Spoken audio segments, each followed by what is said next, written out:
best services that you get to be a part of is a baptism service. And the best thing is when you have multiple baptism services happening throughout the year. Why? It's because baptism signifies transformation. Baptism is something that happens when someone has made the choice to say, Jesus, I can't do this on my own. I need you to be a part of my life. I need you to lead my life. And they have that private conversation with the Lord. And then baptism is that place where they say, hey, I want you to know that I've made this commitment. I want to celebrate this with my church family, with my physical family.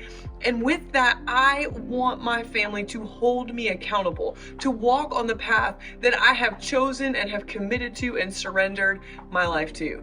Now, that accountability thing, that's a word that kind of scares us a little bit today. But what that means, first and foremost, what it doesn't mean is that as a church family, we're going to sit there and call out every sin that we possibly see, because every one of us would use up our daily word count before we stopped looking at the mirror in the morning.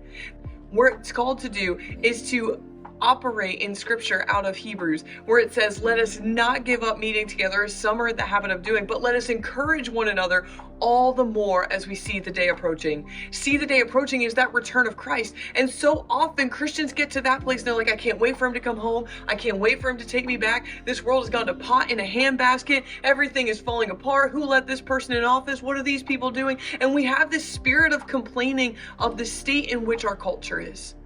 But scripture calls us to a place of encouragement as we see those things happening, to encourage each other to stay the course, to stay faithful, to stay steadfast, to continue to be consistent in church, meeting together.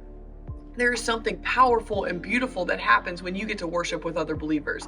There is something powerful and beautiful that happens when you encourage someone else and they encourage you in the Spirit. So today, I ask you to check your schedule. When was the last time you were a part of a baptism service? And if you haven't been to one, watch for one in your church. And when it happens, get there. 2, start celebrating everything that God is doing in your life and in the lives of those around you. Celebrate somebody else's victory while you're waiting for your own.